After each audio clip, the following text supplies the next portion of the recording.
Hello.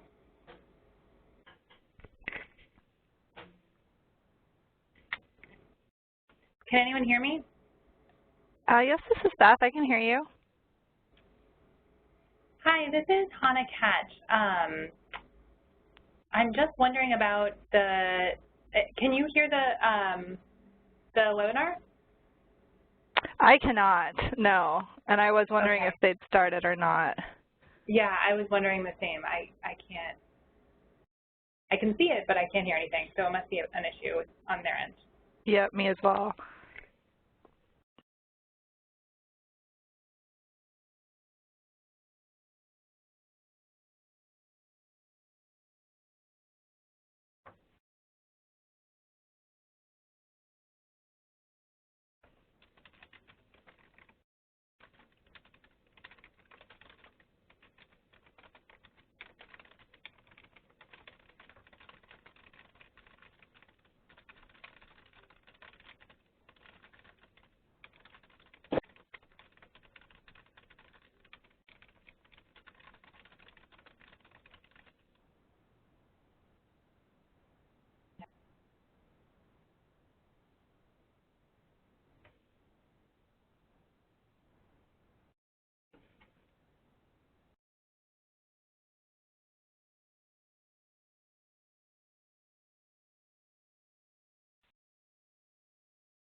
Hello, can everyone hear me?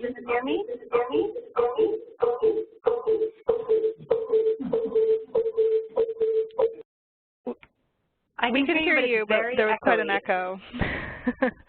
Yeah, sorry. We're actually having technical difficulties. Sorry.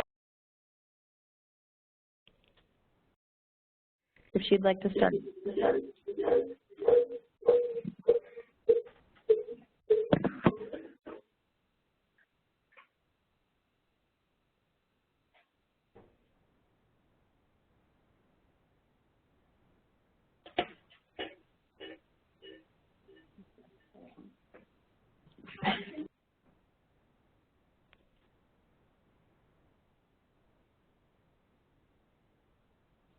Oh, no.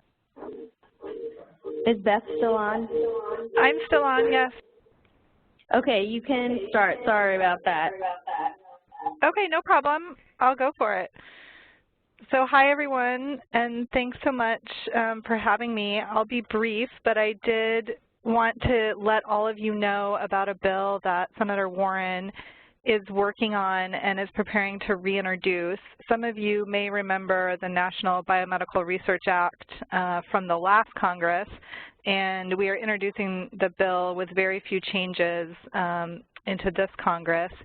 It's a bill to provide substantial supplementary funding to the NIH a huge priority, I know, of many of you on the call and also of the Senator, as well as some additional funding to the FDA to help support the regulatory review work that they do for innovative medicines. The bill provides $5 billion per year in new funding for a couple of buckets of initiatives at the NIH. And those buckets are written to be really as broad as possible, but also to direct our attention to the importance of things like basic research, disruptive innovation, research on burdensome diseases, so diseases that disproportionately contribute to federal government health spending, and also to support early career scientists and research conducted by investigators from traditionally underrepresented groups. I'll say just one word about the difference from the previous version of the bill, and it's relatively minor, but those of you who are familiar with last Congress's bill may have remembered that it called out a couple of specific initiatives at the NIH, the Brain Initiative, Precision Medicine, and the Cancer Moonshot, and designated those as targets for the funding.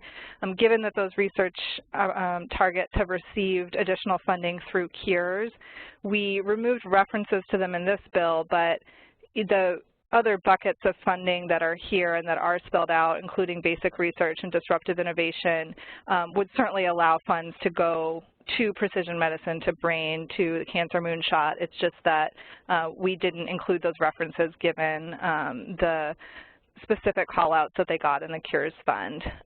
So we are preparing to reintroduce, we have 15 original co-sponsors who will join in the introduction of the bill, and about 24 organizations that have endorsed it. I provided everyone with my contact information here on the slide. My email is beth_pearson@warren.senate.gov, and I'd be more than happy to answer any questions that your organizations might have about the legislation, or we would certainly welcome your support if you would also like to add yourself to the list of organizations endorsing. But happy to keep everyone posted, and obviously know that additional funding for the NIH has been at the heart of the work that many of you do.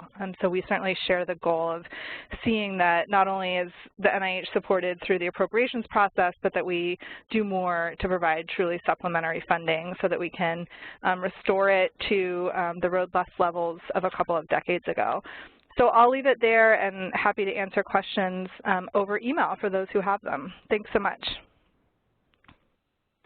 Thank you, Beth. And I can also post information around the summary of the bill and the bill itself on our website. Thank you so much. Okay, Paul, I turn it over to you. All right, good afternoon, everybody. This is Paul Mellmeyer with the National Organization for Rare Disorders, and I just wanted to give everyone a quick update on tax reform and what's going up on the Hill right now, and why it's incredibly important to individuals with rare diseases for a handful of reasons.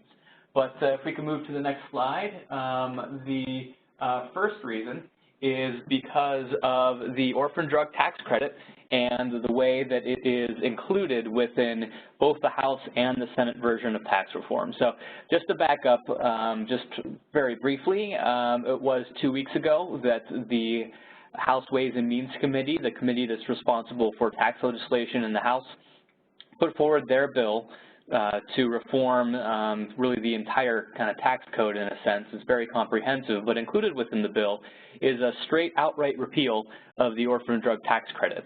The orphan drug tax credit, as many of you would remember, since I was on, I believe it was this call just a month or two ago, talking about the orphan drug tax credit, is an incredibly important incentive for developing orphan drugs. In fact, we did a study a couple years ago that shows that it can be credited for upwards of 33% of orphan therapies on the market and going forward. So thus, if we were to repeal the orphan drug tax credit, we would see 33% fewer orphan drugs going forward, which, as we all understand, is quite unacceptable given the the unmet need still within our community. So the House proposed to repeal it entirely.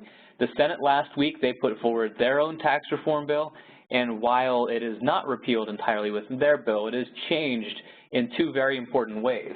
The first is that they use kind of a complicated formula for calculating what kind of costs that a company incurs can be used within the tax credit. And then they also will limit eligibility for the tax credit only to therapies that are currently being used by fewer than 200,000 individuals if they're already on the market. So I'll start with that second one and talk about it a little bit more in detail. The problem with this is that there are many therapies, and we all know this given our support for the Open Act, there are many therapies that are currently on the market being used in perhaps larger disease populations or being used in other rare diseases, but your specific rare disease isn't on the label, and so would have to obtain that therapy off-label. Currently, one of the incentives for a company to add the rare disease onto the label is that they could qualify for the orphan drug tax credit if they were to do the clinical testing to prove that the therapy is safe and effective within that rare disease patient population.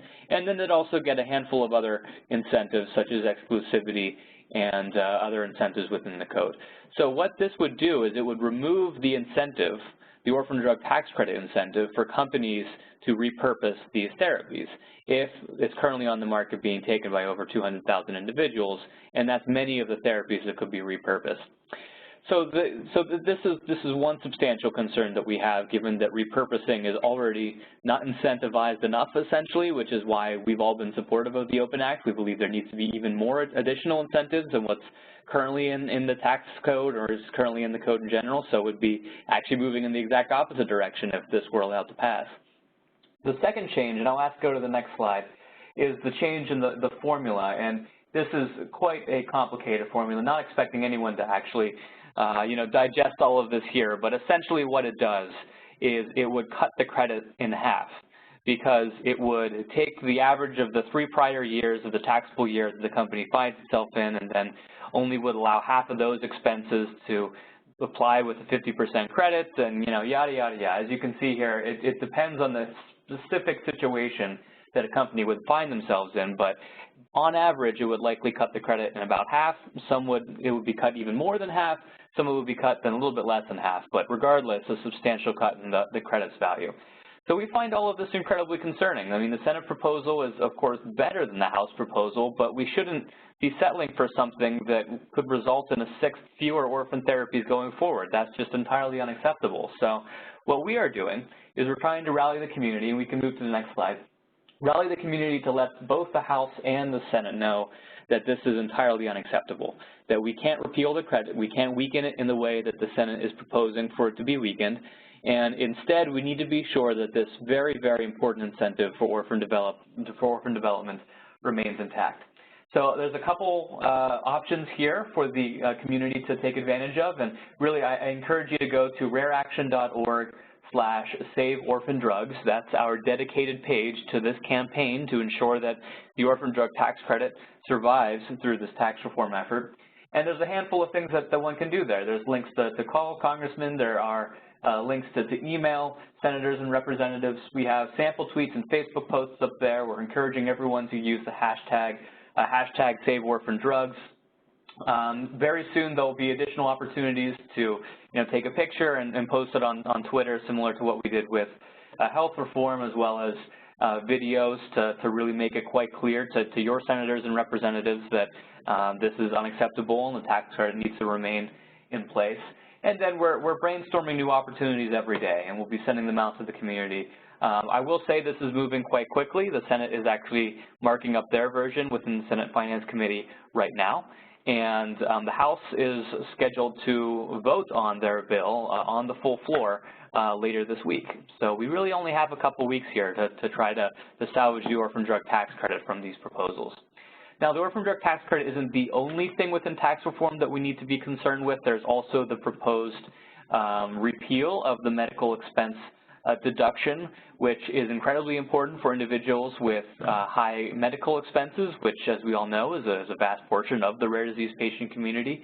What the medical expense deduction is it allows for any medical expenses that amounts to over 10% of an individual's income to be deducted from that individual's tax liability. So for folks who obviously have high expense medical needs, that they can deduct what it costs to pay for that from their taxes if it amounts to over 10% of their income. Now, the House proposed to repeal this deduction. The Senate did not include it in their bill whatsoever. They're proposing to keep it around. So just something we want to be sure that the community is aware of, that this is also being discussed, and that we're encouraged that the Senate wants to keep it around, and we're hopeful that it will stay that way once tax reform is completed. All right, I think I'll stop there. Happy to take questions now or at the end, whichever Sabah prefers.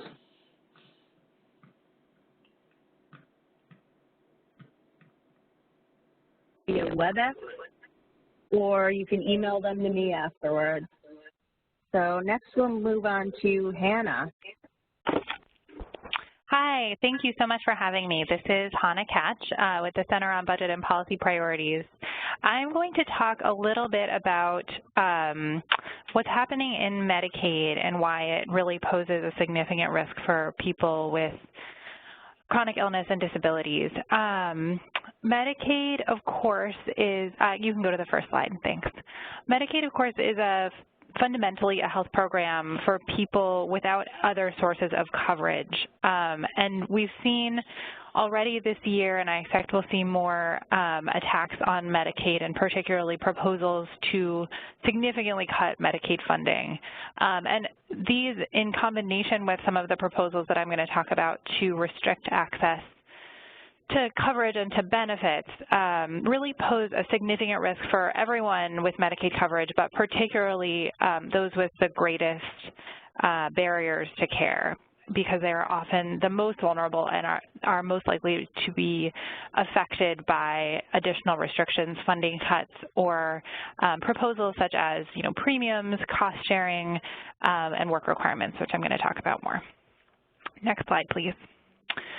So most of these proposals at the state level come in the form of Medicaid waiver proposals. And the reason these are so unique is really because in the Medicaid statute, there is a provision that gives the HHS secretary really unprecedented authority to waive sections of federal law, which is why they're called waivers. And Section 1115 of the Social Security Act effectively gives the HHS secretary the authority to waive sections of the law for these pilots or demonstrations if they promote the objectives of the program. And that's really the primary question when it comes to waivers is, there are many waivers in almost every state that allow the states to do innovative and exciting things that allow them to expand access to care or deliver care in a new or in a better way. And those waivers are required to be tied to an evaluation because they really are intended to be used as pilots or tests of new ways to deliver care. But neither CMS nor the states have total flexibility using 1115 waivers to completely disregard the consumer protections that exist in the Medicaid Act. You can go to the next slide. So you'll see this slide is already out of date, but you'll see here sort of the range of types of waivers that are in effect or were in effect a couple of months ago. Most waivers now are delivery system reform waivers, or they're waivers to expand access to behavioral health, to change the way that long-term services and supports are delivered, to expand Medicaid. But then those last three bars on the right, work requirements, eligibility and enrollment restrictions, and benefit restrictions, are the sort of new wave of waivers that we have been seeing, which really either in the case of work requirements, are proposing to tie eligibility to employment or to, in some other way, restrict access to coverage or benefits by requiring the payment of a premium or co-payments for specific services, or to otherwise try to create incentives in different ways to use care differently. You can go to the next slide. So there are, this slide is also already out of date just from a week ago, but there are a number of pending waivers now requesting these different types of restrictions to Medicaid. Work requirements have gotten a lot of attention in the press, and I'm going to talk a little bit more about how insidious they are, particularly for people with disabilities and chronic conditions. But Wisconsin also requested a waiver that would allow them to drug test as a condition of eligibility for Medicaid, and only those people, for those people who are test positive for illicit drug use, only those people who commit to treatment will be allowed to access coverage. Several states have requested time limits on coverage, so if you are familiar with the way that SNAP time limits work, basically people would only be eligible for Medicaid coverage for a certain period of time unless they complete certain activities. Limiting Medicaid coverage to people below the poverty line, Arkansas and Massachusetts are both proposing to reduce their eligibility from 133% of poverty to 100%. And then lockouts for failure to renew eligibility. This one I think is also really dangerous because redeterminations of eligibility happen annually in most states and or every 6 months. And it's an administrative task, right? It's something that, like, paying a bill or any other sort of regular administrative task, particularly for people with a lot of other things on their mind, a lot of other challenges in their lives. It's really, if they fail to renew eligibility in a timely way, they could be locked out of coverage for 6 months, which I think will prevent a lot of people from getting the care they need and getting access to consistent care. The other thing I'll note is last week at the National Association of Medicaid Directors meeting, the CMS administrator, Seema Verma, announced in a speech that these types of waivers that restrict access to care are likely to be approved, including waivers that have never been approved before. So work requirements have never been approved in Medicaid. The prior administration found that they violated the Medicaid statute, that they were not in line with the law. But Administrator Verma announced last week that in a speech where she also made it clear that she does not support the Medicaid expansion. She doesn't like it.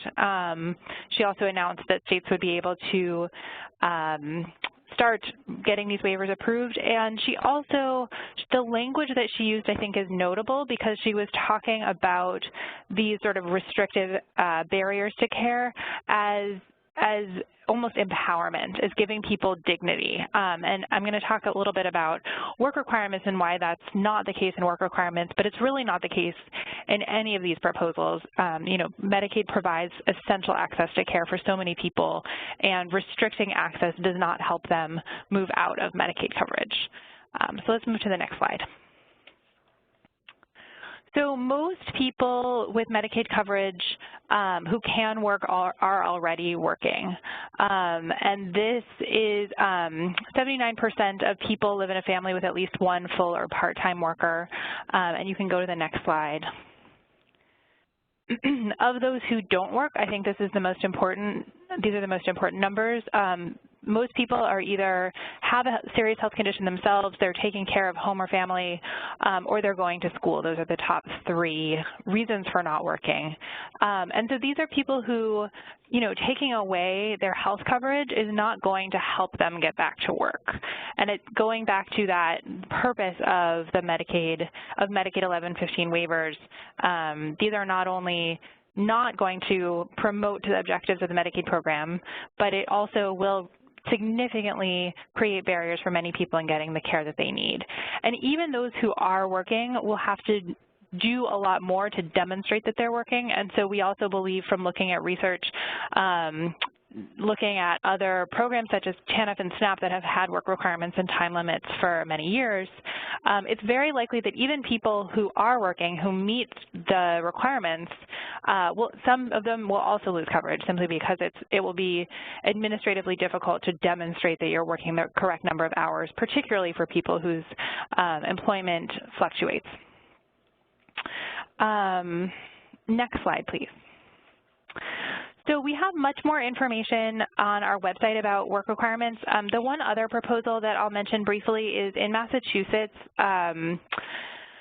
The Massachusetts waiver, in addition to reducing eligibility from 133% to 100% of poverty, it also is proposing to create a closed formulary, so really restrict access to some drugs. The way that, and this has also never been approved before, Medicaid law requires that state Medicaid agencies offer access to every FDA-approved drug, although states can impose preferred drug lists or step therapy or other sort of restrictions. Ultimately, they are required to provide access to all drugs if needed. This proposal, if approved, would be the first that waived that requirement and could also very significantly limit access to some needed medications for some people, particularly those who with rare diseases or complex conditions. So I will leave it there, but I'm very happy to answer any questions either at the end or via email. Thank you so much, Anna. Sure, Steve would like to ask a question.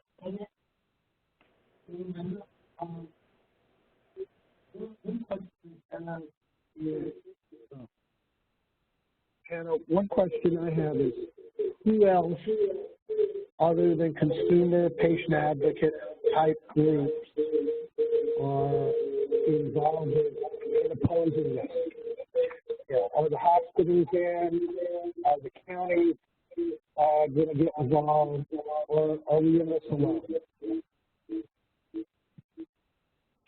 So it's very hard to hear you. I think the question was, who is involved with? Let me try to actually dial back in. If everyone could just pause for 2 seconds, we will be back. Okay. Well, I'll answer what I think the question was while they're dialing back in, and it's a great question. There are public comment periods for state waivers, both at the state level and the federal level, and so we strongly encourage every person, organization, anyone who is at all interested to submit comments both at the state level and at the federal level. Individuals just submitting their stories is wonderful. You do not have to be a Medicaid expert to submit comments, and in fact, submitting stories about why these things would be harmful to you or to your family is, I think, something that we can't do, so it's really important. And then all other, the same forms of advocacy that we've all been employing all year, I think writing op-eds, talking to press, sharing on Facebook and Twitter and whatever social media you're on.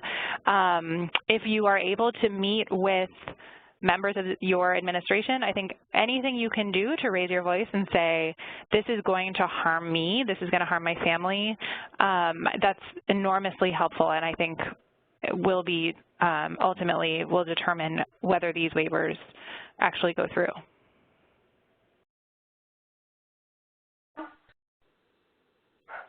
Can everyone hear us now? Oh, that's so much better. Oh, excellent. Okay, excellent. So, yeah, should Steve retry his question? Sure. I just answered what I thought it was, but tell me what it actually was. She was redialing, and we missed whatever you were saying. Yeah. No problem.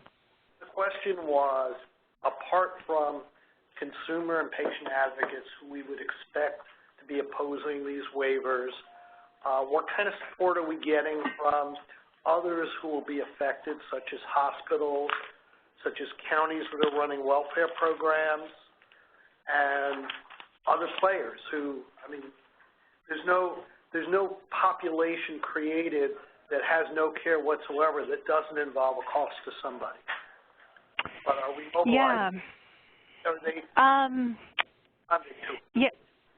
Yeah, that's a great question. I think it really depends on the state, and because this is very much at the state level, it varies significantly.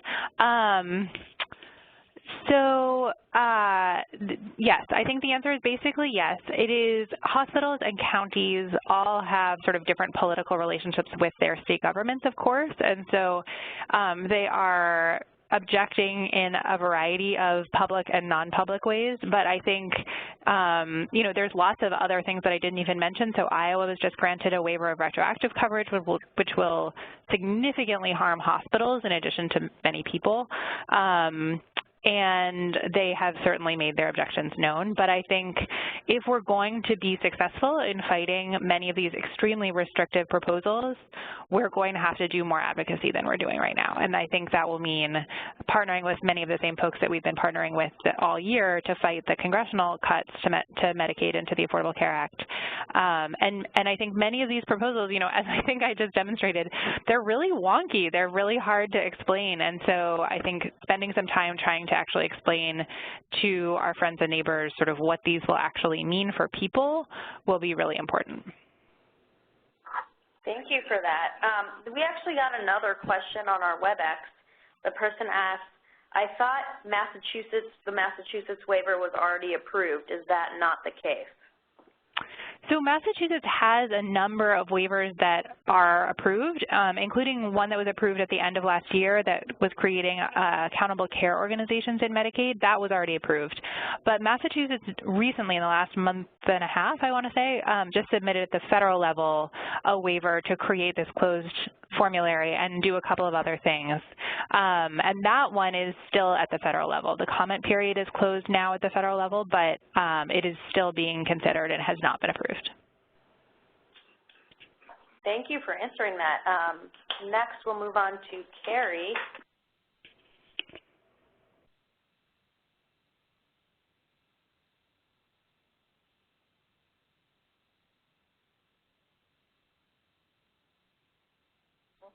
Can everyone hear Carrie?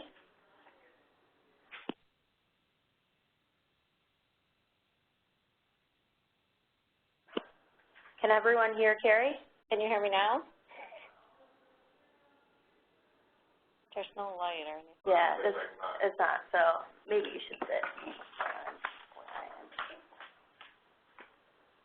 Oh, sit over there? Yeah, okay. Sorry about that. That's okay. Technology is always...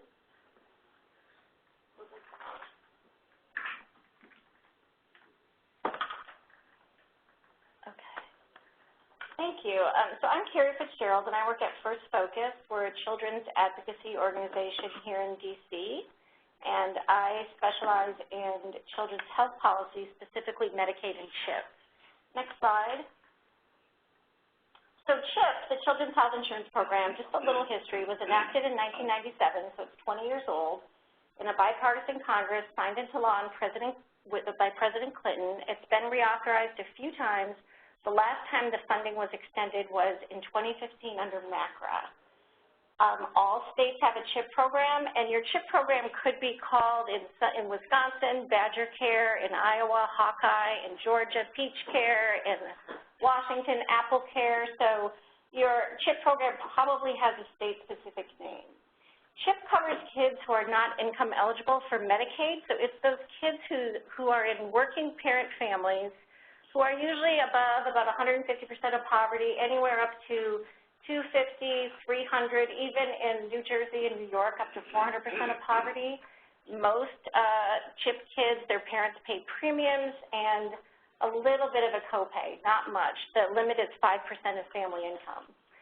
CHIP covers almost 9 million kids and pregnant women across the country. Next slide.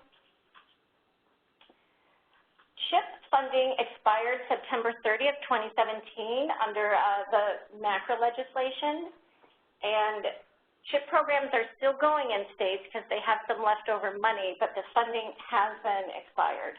The House and Senate committees of jurisdiction each passed the CHIP bill out of committee in October. You'll note that October comes after September, so we were in the children's community quite disappointed that that work hadn't been done prior to that. But as many of you, I assume, were quite aware, a lot of the space in Congress got used up over the spring, summer, and part of the fall with ACA repeal activities. So the policies that were passed out of the House and Senate are almost 100% similar. There's just one or two small differences. They include a 5-year extension of the program, which the advocates, we've been asking for that for 4 years, so we're really happy that it's a long-term extension. It keeps the 23% bump in funding as current law and then phases it down over 2 years. Keeps express lane eligibility, which allows states to use technology to easily enroll children who are eligible, maintains the maintenance of effort in current law through 2019, and then lowers the protected folks under the federal poverty level to 300%. So we're pleased with that. As advocates in the kids community, this is about as strong a bill as we thought we could get. We're pretty happy with these bills. Next slide. The House passed the CHIP bill on November 3rd with a mostly partisan vote. The policies in the bill are strong and, as I just said, very similar to the Senate version, but the offsets were not agreed to by the Democrats. So it became pretty contentious on the floor. It was pretty hard to watch. None of us enjoyed it.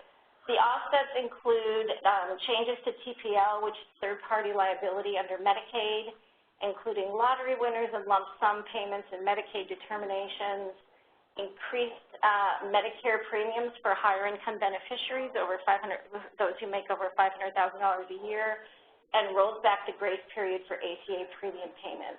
So a lot of Democrats felt like they could not vote for a bill that had those offsets, so it was a bit tricky for us. Next slide. How are states coping with the funding having run out? Most states have some money. Some states are in really tough places right now. Minnesota's in a tough spot. Washington's in a tough spot. Arizona we're worried about. We heard some things from Pennsylvania last week and Colorado that they're worried about when they're going to run out of money. So CHIP directors have tried really hard not to scare families and to discourage enrollment. Particularly, we know that they were really careful how they talked about this in August and September. August, historically for CHIP, has been the back-to-school time, and enrollment really increases. And for children who enrolled in CHIP over the years in August, that's also their renewal time. So state CHIP directors didn't want to get headlines out that said CHIP is going away or CHIP is ending because they knew they'd lose a lot of kids. So they've been really careful about how they talk about it. We've been really careful. So I'm at a point now where I'm like, I give up. I'm ready to say anything to the press at this point. Like, this has to get done. And CMS, none of us knew this was going to happen, but CMS did start giving some money to states to keep their programs afloat, which is good. We're not opposed to that. There was some allocated money left and some unspent dollars because it means that no child has lost coverage, but it also makes it harder to go to the Hill and talk about urgency when we never knew when CMS was going to send another check, and so that's been a little tricky. We do expect to see states sending disenrollment notices to families in early December. We've heard from a few states they're getting those disenrollment notices approved right now by their whoever their counsel is. And states have to plan how to disenroll these kids, move them to other coverage, and provide the legal timely notices. In most states, it's 30 days legal notice if you're taking away someone's insurance. Some CHIP directors have told us they want to give families 45 days so they can make a real plan. They're very worried. We don't know if this doesn't get done until January, there will definitely be kids without insurance. Next slide. So the current political landscape is what I truly believe the Senate could vote on a CHIP bill anytime if one went to the floor. However, we don't really expect to see a standalone CHIP bill this year. CHIP will probably get rolled into a big package in December. If it's not done in December, we will see kids get disenrolled. We think right now what would be really helpful is if senators heard from their governors in all states about the importance of CHIP. Governors love CHIP. Many governors think of it as their program. They campaign on CHIP, you know. And we're really trying to get Senate leadership to make CHIP a priority and to get this done. So that's kind of where we're at right now. And the next slide has my contact information. You're welcome to reach out to me after this event if you have any questions or updates, or I would love to take information about your states if you have any you want to send me later. Thank you.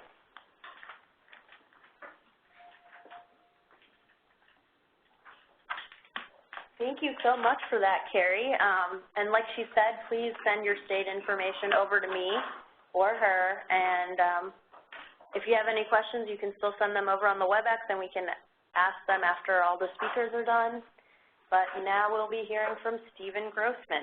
They are there. You're there. Oh, okay. Thank you. As hopefully all of you know, but I suspect you don't, NORD commissioned a report on drug expenditures and drug to be done by Quintiles IMS. For those of you not familiar, they basically are the source for all drug expenditure data coming from the pharmacy level and other places. And so if you want to know what's spent by whom, where, on what kind of drugs, they're the folks you go to. The study was specifically aimed at trying to tickle out what monies really are being spent on orphan drugs, especially given a number of concerns, what I'm starting to formulate as myths about orphan drug costs, one of which is that, oh, orphan drugs must be doing fabulously because 6 or 7 or whatever of the top 10 best-selling drugs are orphans. Well, that isn't really true, but we haven't had really the data to put it in position. So part of what the main point, there's a lot of data. It's going to take more than just this initial report to do everything we can with it. But the most important point that was the hinge of this analysis was that there's a distinction between orphan drugs, which are based on the population size they serve, and specialty drugs, which are set by price, everything above 600 or 650, I don't know whether it's somewhere, it was 600, and I don't know if it's been changed by inflation. Everything that's $600 a month or more is a specialty drug. And there's never been an analysis that made that distinction and then showed where the numbers and expenditures really lie between orphan drugs that, well, pretty much all orphan drugs are specialty drugs, but only a modest proportion of specialty drugs are orphans. And so part of the problem for orphan drugs, a lot of the cases where people are citing, like for instance the 6 of the top 10 best-selling drugs are orphans, is based on not distinguishing between specialty and orphan. So that most of the money in most of those drugs is going to non-orphan specialty conditions. So why don't you move it along. I've got 3 slides, and then I'm going to talk about 1 4th slide that I forgot. The first point is orphan drug spending is just under 8% of all drug spending. This is, as far as I can tell, totally inconsistent with the rhetoric that we're hearing constantly about how orphan drugs are dominant in some way. No, they're not. It's 8%. And again, as I said, there's more that can be done with this data. This is really the first cut. Okay, next slide.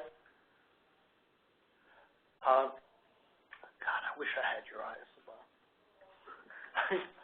I'm wearing glasses. Why isn't doing? Okay, this one looks at how growth has gone over. Growth has gone over the last 5 years. And what you can see is the blue at the bottom is traditional non-orphan, and that's increasing at a modest rate each year. You can see that middle line, which is I think it's a deep blue, is orphan drugs, specialty or non-specialty, but only the ones that for orphan indications. And then the top orange bar, and you can see the dramatic way in which specialty drugs have grown over the period 2012 to 2016, which is 5 years. Okay, next slide. Now, here's another way of portraying the same data. Between 2011 and 2016, spending on specialty drugs doubled. And we're talking serious money. We're talking basically $90 billion to $180 billion. But when you break it out as to how much of that is specialty, non-orphan, and how much of it is orphan, you see that the vast majority of the cost, and that is by far the largest segment of increased cost in the system, are for the specialty drugs, but non-orphan. Okay, I think that's the end of the slides, but the one I wanted to talk about, which is one that is also in the report that looks at Humira, which is the largest selling drug worldwide. It brings in somewhere in the neighborhood of $15 billion a year. And it takes the amount spent on Humira and breaks it out by orphan and non-orphan indications. So that, for instance, it's approved for rheumatoid arthritis. Definitely not orphan. Ulcerative colitis, Crohn's disease. They sound like rare diseases. Actually, when you run the numbers, they're not. And when you go through sales against indication, what you discover is about 4% of Humira's $15 billion is orphan.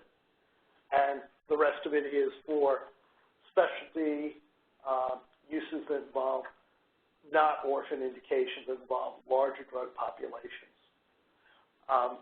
So that's a very important point. It's one we're going to have to keep drilling away at in terms of the message. Orphan drugs are not your cost problem. They're really a modest part. They are growing, but it's the confusion with specialty drugs generally that is causing this perception that orphans have become expensive. The reality is that most orphans have very low volume, and so while they may be very pricey on a per unit basis, in the aggregate, when you look at $450 billion spent on drugs in the United States each year, that 8% is really not where the problem is. There's one other point worth making that I would have made if I put the Humira slide in, which is, so Humira is one example of people say, well, but it's got orphan indications as if it's getting exclusivity. Yes, but only on the indication, which is if 96% of your money is coming from things for which a copy could be made legally. So the real issue with Humira, when you start to run the numbers, is not that it's an orphan drug. It is for certain indications. It's that they have, as far as I can tell, a very good IP position that is not lent itself for follow-ons. And then the second thing is we're only really just getting to the point at which biosimilars is a reality. And so what's keeping competition from Humira is not any orphan exclusivity. It's their IP position, and it's the fact that biosimilars are only just coming on the market. And they're targeted by a lot of the newcomers, but those haven't started to get on the market. I don't know if that's IP or whether just slowness in the process, but competition will eventually come to them, but the issues will never be orphan except in people's minds. That's my thoughts.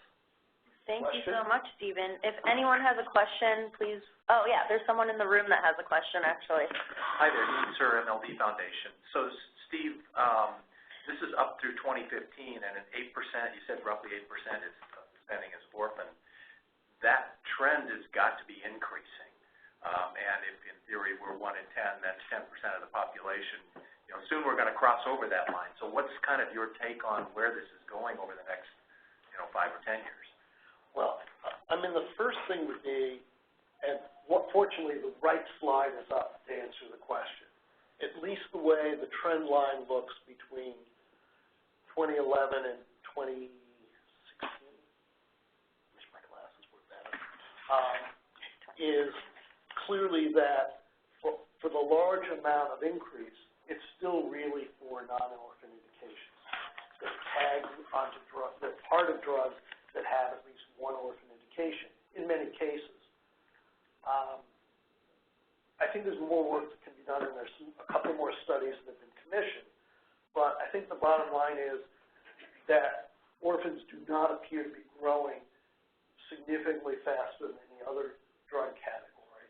And to the extent they are growing at least maybe modestly more, it's off of an 8% base rather than 32% for specialty drugs and 60% for traditional non-orphans. I mean, that's where the dollars are. If you apply 10% to orphans, I don't think that's right. At 6 to 8% for the others, it still would take you a very long time to make the same dent. Okay, thank you. We actually have another question in the room. Actually, a comment on that. Roger Erickson of Interbiome Partners. We're actually in the CMO business making drugs, but to that question and answer there, you have to understand the core position of pharmaceutical companies when they're developing drugs for rare diseases. They have to answer to stockholders. Their ultimate goal is to give orphan designation because that allows insights into a very complex human physiology. But the real goal is then to transfer that to bigger markets. So there's no indication that pharma companies are motivated to increase sales of orphan drugs. They want the designation so they can diversify. Very fair point. So, John, if you could move to the next slide. I am going to be talking about our Rare Disease Week on Capitol Hill. First of all, I just want to apologize for all the technical difficulties we had at the beginning of this presentation. We're in a new room. Things are a little new. The phone system is different. That's probably what happened. So if you could go to the next slide. Many of you are probably already familiar with Rare Disease Week on Capitol Hill. In 2018, it'll be held February 25th to March 1st. And it's a good opportunity for patients, caregivers, advocates, researchers, all to get together in DC to not only network with each other, but also meet with their legislators to share priorities for the rare disease community. And it is free for all advocates, so it's a great opportunity to come to DC. Next slide. These are a list of all of our events. So on Sunday, we will be having a cocktail reception and film screening followed by a panel discussion.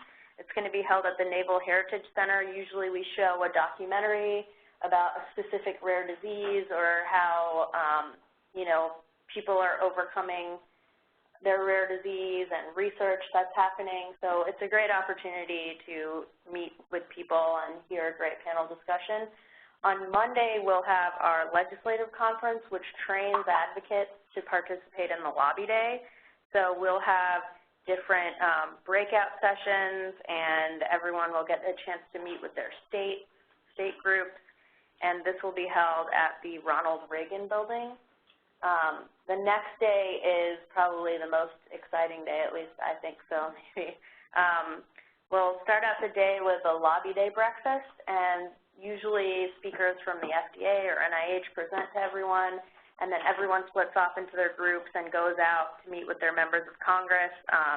This is an opportunity for advocates to not only talk about, the few policy priorities we outlined, but also really develop your own policy priorities and your own, agenda to share with your legislators, because really things that are important to me as a patient might not be important to you as a patient or a caregiver. So that's what happens on Tuesday. And then on Wednesday, we'll have a Congressional Caucus briefing. Usually one of the co-chairs of the Rare Disease Congressional Caucus speak at these. It's held on the Hill because RDLA coordinates the Rare Disease Congressional Caucus. That's co-chaired by Senators Hatch, Senators Klobuchar, Representative Lance, and Representative Butterfield. And these usually cover a different policy topic that's important for the rare disease community.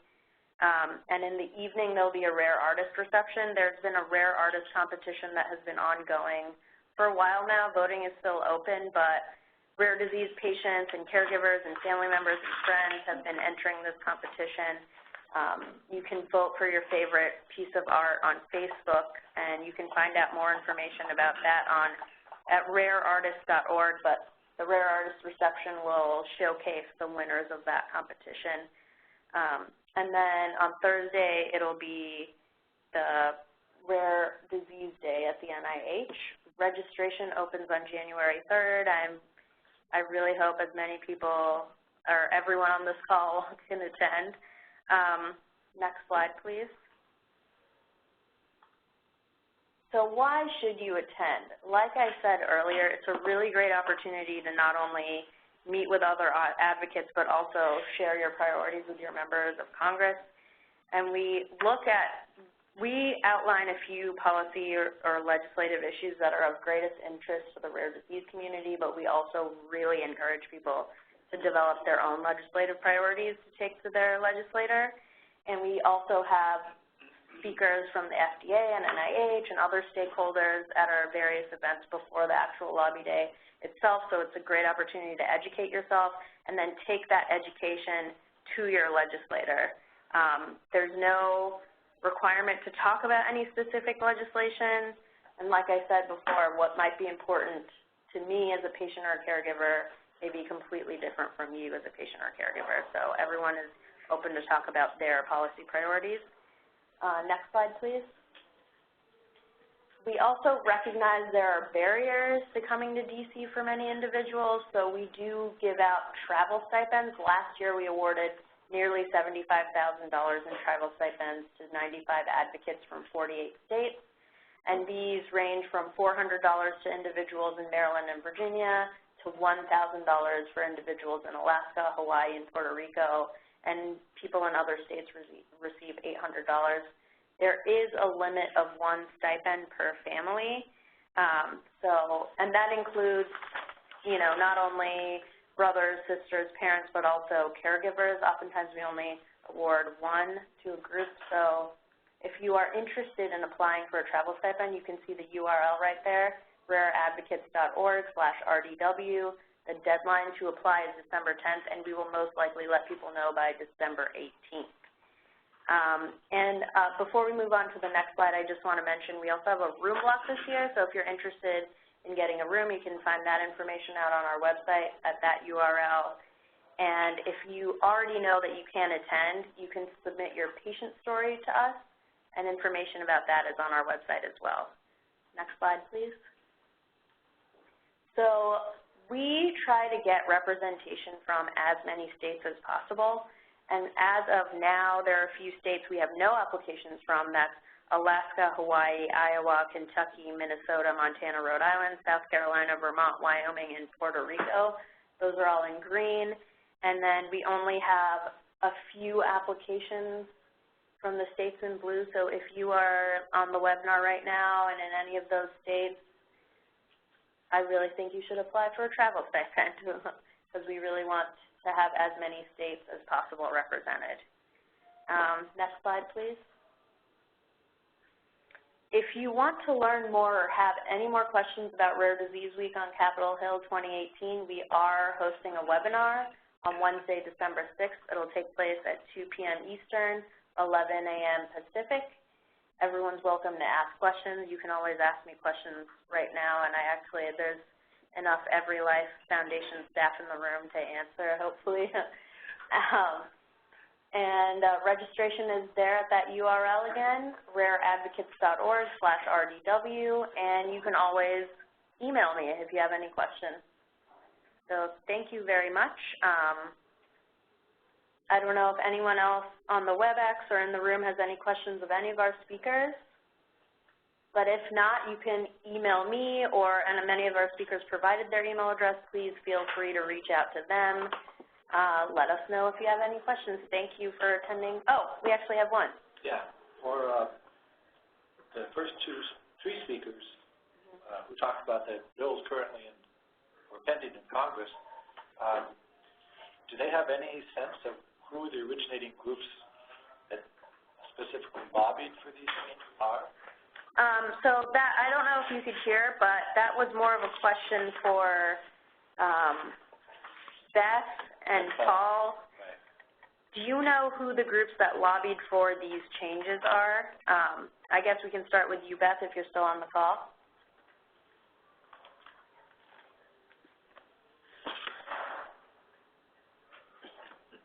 Okay, so Paul, are you still on the call? Yeah, I'm still here. Do you know which groups lobbied for changes in the orphan drug tax credit?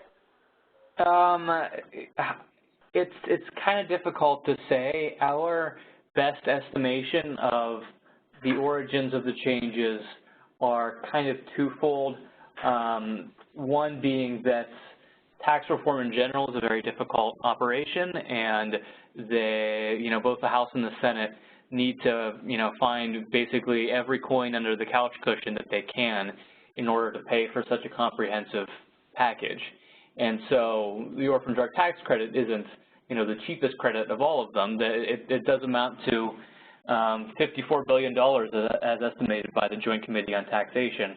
And so the one reason why we would see this within tax reform is simply they needed the money. A second reason is that there are organizations out there who believe that the Orphan Drug Act and the Orphan Drug Tax Credit itself are essentially being abused or are not being used appropriately. We heard a bit about that from Steve as well. And so it's our belief, at least in the Senate side, that there are some organizations who kind of gave a justification to the tax writers there to pare back the credit because they were saying that it is being abused, something that we don't believe to be the case, obviously, but something that was potentially used as justification for the policy we see within the Senate. All right, well, thank you, Paul. So if no one has any questions, I'd like to say thank you to Retrofin. They sponsored our webinar, and have a good day, everyone. Thank you.